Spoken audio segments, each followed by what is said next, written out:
Chapter 7. The Day Things Went Wrong.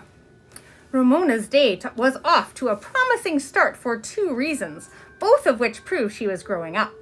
First of all, she had a loose tooth, a very loose tooth, a tooth that waggled back and forth with only a little help from her tongue. It was probably the loosest tooth in the morning kindergarten, which meant that the tooth fairy would finally pay a visit to Ramona before long. Ramona had her suspicions about the tooth fairy.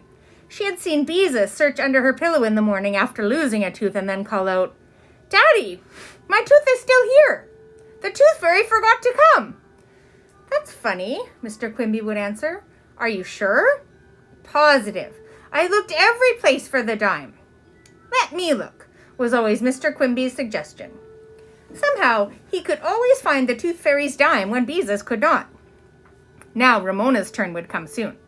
She planned to stay awake and trap the tooth fairy to make sure it really was her father. Not only did Ramona have a loose tooth to make her feel that she was finally beginning to grow up, she was going to get to walk to school all by herself. At last! Howie was home with a cold, and her mother had to drive Beezus downtown for an early dental appointment. "Now, Ramona," said Mrs. Quimby as she put on her coat, "I am going to trust you to stay all by yourself for a little while before you start to school. Do you think you can be a good girl?" "Of course, Mama," said Ramona, who felt that she was always a good girl. "Now be sure you watch the clock," said Mrs. Quimby, "and leave for school at exactly 8:15. "Yes, Mama." "And look both ways before you cross the street." "Yes, Mama." Mrs. Quimby kissed Ramona goodbye. "And be sure to close the door behind you when you leave." "Yes, Mama," was Ramona's tolerant answer. She could not see why her mother was anxious. Now remember, this used to be okay. I was home by myself a lot when I was 5 years old. And older than that. But now, you're not allowed to leave kids by themselves unless they're 12 years old. That's like grade 7. When Mrs. Quimby and Beezus had gone, Ramona sat down at the kitchen table to wiggle her tooth and watch the clock. The little hand was at 8 and the big hand was at 1.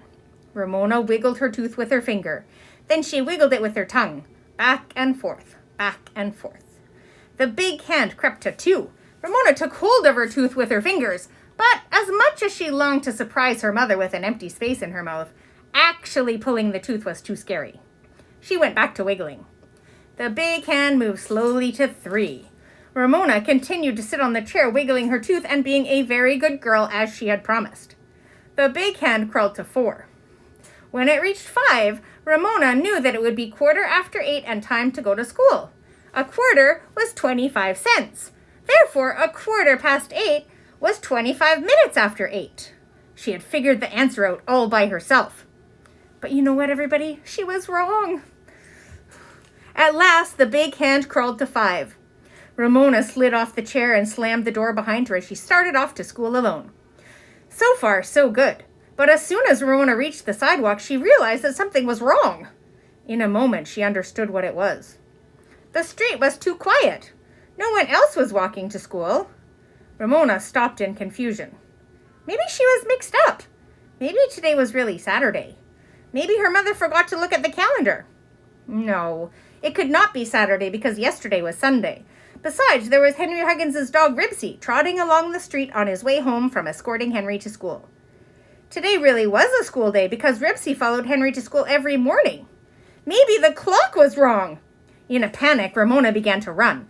Miss Binny would not want her to be late for school. She did manage to slow down and look both ways before she walked across the streets, but when she saw that Henry was not guarding his usual intersection, she knew that the traffic kids had gone in and she was even later than she thought. She ran across the kindergarten playground and then stopped. The door of the kindergarten was shut. Miss Binny had started school without her. Ramona stood puffing a moment, trying to catch her breath. Of course, she could not expect Miss Binny to wait for her when she was late, but she could not help wishing that her teacher had missed her so much she had said, "Class, let's wait for Ramona. Kindergarten isn't any fun without Ramona."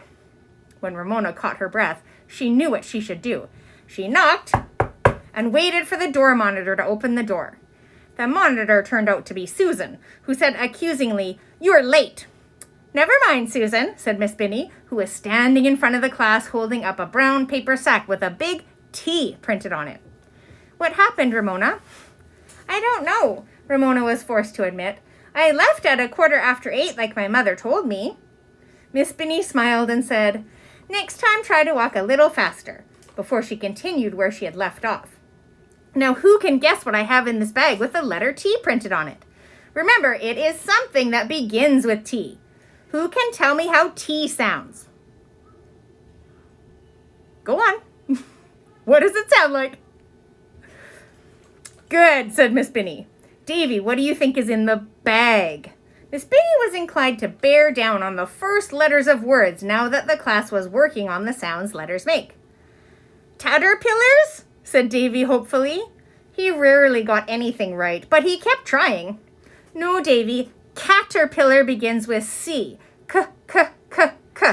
What I have in the bag begins with T. T.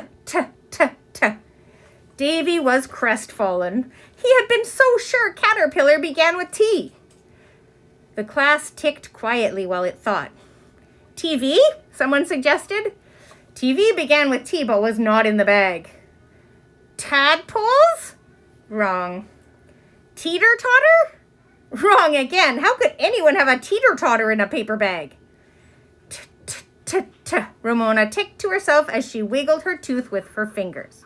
Tooth? She suggested. Tooth is a good T word, Ramona, said Miss Binny, but it is not what I have in the bag. Ramona was so pleased by Miss Binny's compliment that she wiggled her tooth even harder and suddenly found it in her hand. A strange taste filled her mouth. Ramona stared at her little tooth and was astonished to discover that one end was bloody. Miss Binny, she cried without raising her hand. My tooth came out. Someone had lost a tooth. The kindergarten began to crowd around Ramona. Seats, please, children, said Miss Binny. Ramona, you may go rinse your mouth, and then you may show us your tooth. Ramona did as she was told, and when she held up her tooth for all to admire, Miss Binny said, Tooth, t. When Ramona pulled down her lip to show the hole where her tooth had been, Miss Binny did not say anything because the class was working on T, and hole did not begin with T. It turned out that Miss Binny had a tiger, stuffed, of course, in the bag. Before the class started seat work, Ramona went to her teacher with her precious bloody tooth and asked, Would you keep this for me? Ramona wanted to be sure she did not lose her tooth because she needed it for bait to catch the tooth fairy. She planned to pile a lot of clattery things like saucepans and pie tins and old broken toys beside her bed so the tooth fairy would trip and wake her up. Miss Binny smiled as she opened a drawer of her desk. Your first tooth! Of course. I'll keep it safe so you can take it home for the tooth fairy. You're a brave girl. Ramona loved Miss Binny for understanding. She loved Miss Binny for not being cross when she was late for school. She loved Miss Binny for telling her she was a brave kid. Ramona was so happy that the morning went quickly. Seat work was unusually interesting. The kindergarten now had sheets of pictures, 3 to a row, printed in ink by the photocopy machine. One row showed a top, a girl, and a toe. The kindergarten was supposed to circle the top and the toe because they both began with, and cross out the girl because girl began with a different sound.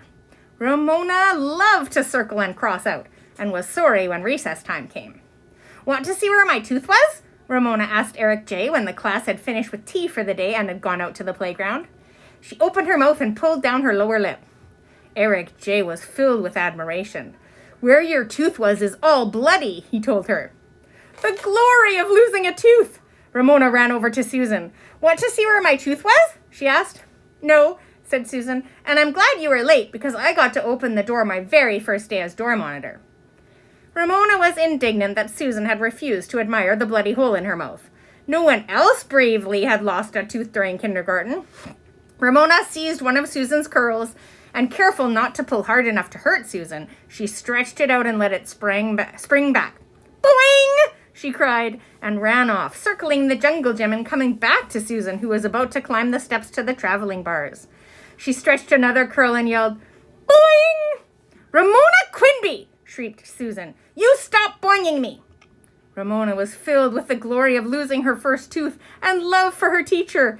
Miss Binny had said she was brave. This day was the most wonderful day in the world. The sun shone, the sky was blue, and Miss Binny loved her. Ramona flung out her arms and circled the jungle gym once more on feet light with joy. She swooped toward Susan, stretched a curl, and uttered a long, drawn-out, boing! Miss Binny! Cried Susan, on the verge of tears. Ramona is boinging me, and I bet she was the witch who boinged me at the Halloween parade. Tattletale, thought Ramona scornfully, as she circled the jungle gym on feet of joy. Circle, Ramona! Cross out Susan! Ramona, said Miss Binny as Ramona flew past. Come here. I want to talk to you. Ramona turned back and looked expectantly at her teacher. Ramona, you must stop pulling Susan's hair, said Miss Binny. Yes, Miss Binny, said Ramona, and skipped off to the traveling bars. We call them monkey bars now. Ramona intended to stop pulling Susan's curls. She truly did, but unfortunately Susan would not cooperate. When recess was over and the class was filing back into the room, Susan turned to Ramona and said, You're a big pest. Susan could not have chosen a word that Ramona would resent more. Beezus was always saying she was a pest. The big boys and girls on Ramona's street called her a pest, but Ramona did not consider herself a pest. People who called her a pest did not understand that a littler person sometimes had to be a little bit noisier and a little bit more stubborn in order to be noticed at all. Ramona had to put up with being called a pest by older boys and girls, but she did not have to put up with being called a pest by a girl her own age. I am not a pest, said Ramona indignantly, and to get even, she stretched one of Susan's curls and whispered, Boing! Ramona's luck was bad, however, for Miss Binny happened to be watching. Come here, Ramona, said her teacher. Ramona had a terrible feeling that this time Miss Binny was not going to understand. Ramona, I'm disappointed in you. Miss Binny's voice was serious. Ramona had never seen her teacher look so serious. Susan called me a pest, she said in a small voice. That is no excuse for pulling hair, said Miss Binny. I told you to stop pulling Susan's hair, and I meant it. If you cannot stop pulling Susan's hair, you will have to go home and stay there until you can. Ramona was shocked. Miss Binny did not love her anymore. The class was suddenly quiet, and Ramona could almost feel their stares against her back as she stood there looking at the floor. Do you think you can stop pulling Susan's hair? Asked Miss Binny. Ramona thought. Could she really stop pulling Susan's curls? She thought about those thick, springy locks that were so tempting. She thought about Susan, who always acted big. In kindergarten, there was no worse crime than acting big. In the eyes of the children, acting big was worse than being a pest. Ramona finally looked up at Miss Binny and gave her an honest answer. No, she said, I can't. Miss Binny looked a little surprised. Very well, Ramona. You will have to go home and stay there until you can make up your mind not to pull Susan's curls.